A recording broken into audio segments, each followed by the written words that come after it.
কেনই বা আজকে হঠাৎ করে গয়নার দোকানে যেতে হলো। তো হে গাইস, আবার চলে আসলাম নতুন একটা ভিডিও নিয়ে। বেসিক্যালি আমার লাইফের ফার্স্ট স্যালারি দিয়ে আমি কি নিলাম সেটা তোমাদের সাথে শেয়ার করব। তো চলো দেখা যাক যে কি নিচ্ছি আর কোথায় কোথায় যাচ্ছি। স্যালারি বলতে তেমন কোনো ইনকাম আমি এখনো পর্যন্ত করি না।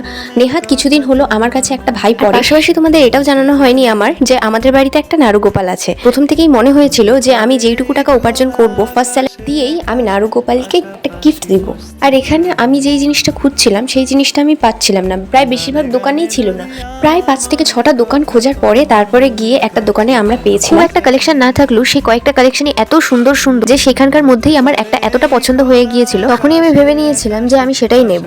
এতক্ষণে নিশ্চয়ই তোমরা ভিডিও দেখে বুঝেই গেছো যে আমি কিসের কথা বলছি। এটা হচ্ছে নারুগোপালের হার, যেটা সামনাসামনি ভীষণ সুন্দর ছিল। এটা কেনার আগে আমি বাড়ির কেউকে জানাইনি, আর যখন দেখালাম তখন সবাই একেবারে অবাক। শুধুমাত্র আমি হারটাই কিনতে গিয়েছিলাম, কিন্তু এই বালাটাও এত সুন্দর ছিল যে আমি এটাও কিনে নিয়েছিলাম। অনেকক্ষণই এদিক ওদিক করার পরে অনেক খিদে পেয়ে গিয়েছিল, আর আমাদের যেহেতু জিনিস কেনা হয়ে গিয়েছিল তাই আমরা মোমো খেতে চলে গিয়েছিলাম। মোমো খেতে গিয়ে কখনোই স্পুন ইউজ করি না, সেটার জন্য আমার হাতি কাফি। এবার দেখো মোমো খাবার উইদাউট লাল চাটনি, এটা কি কখনো হতে পারে? আর এদিকে দেখো দেখতে দেখতে গরম গরম স্যুপ আমাদের এসে হাজির, পুরো ভেজিটেবলসে ভরপুর গাঢ়। বাড়ি যাওয়ার সময় প্রায় হয়ে এসেছে, তো আমি যাই বাড়ি। আর তোমরা লাইক কমেন্ট শেয়ার করে দেখা হচ্ছে নেক্সট ভিডিওতে। আজকের জন্য বাই।